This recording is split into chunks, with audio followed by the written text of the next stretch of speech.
მალე საქართველოში სადაზღვევო ომბუდსმენის ინსტიტუტი ამოქმედება, რომელიც მსხვილ კომპანიებსა და მომხმარებლებს შორის ურთიერთობებს დაარეგულირებს და მათ ინტერესებს დაიცავს. თამუნა გაზდელიანი გაგვაცნობს ზუსტად რა როლი ექნება ომბუდსმენს და რა მომსახურებით არიან ძირითადად უკმაყოფილოები მოქალაქეები.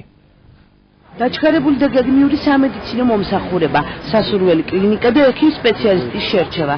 ეს ის პრეტენზიებია, რომელიც ხშირ შემთხვევაში მოქალაქეებს მსხვერპლი კომპანიების მიმართ უჩნდებათ. დაზღვეული ადამიანების ინტერესებს რეგიონში აჭარის ჯანმრთელობისა და სოციალური დაცვის სამინისტროს დაქვემდებარებული მედიაციის დეპარტამენტი იცავს. ანზორ ბალაძის ინფორმაციით, მიმდინარე წლის მონაცემებით დეპარტამენტს საჩივრით 273-მა მოქალაქემ მიმართა.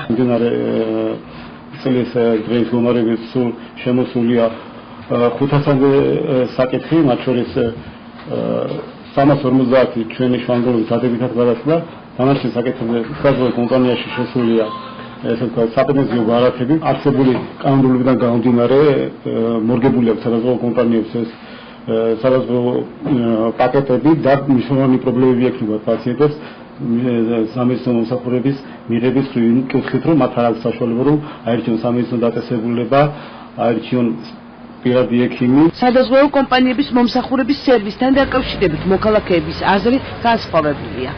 მაგალითად, ახლა ზვანიცოს 15000 ლარი აქვს, როგორც ვიცი, ამ სადაზღვევო პაკეტში და სააგებლო სამით. ახლა ეს 15000 ლარი პატარა თანხა არა, უკვე მეოთხე დღე არის და თავში განსაზღვრული რაღაც ეკუთვნის მას ჩამოუჩნენ და ნახევარი თანხა შეება თავისავად. მარტო ხელა დედავარდა რომ მისურვა ისა გადასახადი ხელა უთქვია თუ რომ მე დავოცებულა ეძღამეში ამდენი გადასახადი 480 ლარი და ესეთი რაღაცები არ ხდება. ისეთი ძვირფასი თუ დაზღვევა და თუ დაზღვეულებია და მით უმეტეს მე მარტო ხელა დედავარ ესე არ ხდება. მალე საქართველოში დაზღვეულების ინტერესებს სადაზღვევო ომბუდსმენი დაიცავს.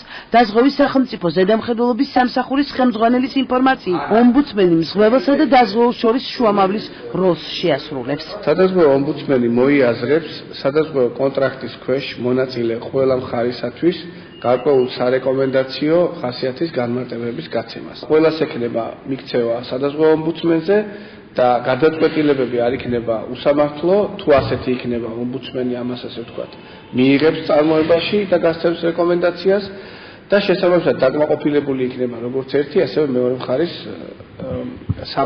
სამართლებრივი ექსპერტული პასუხი. როდის ამოქმედება სადაზღვევო ომბუდსმენის ინსტიტუტი უცნობია, თუმცა ცნობილია, რომ ამ ეტაპზე დაზღვევის სახელმწიფო ზედამხედველობის სამსახური ამ საკითხზე ევროპის ქვეყნებთან კონსულტაციებს გადის.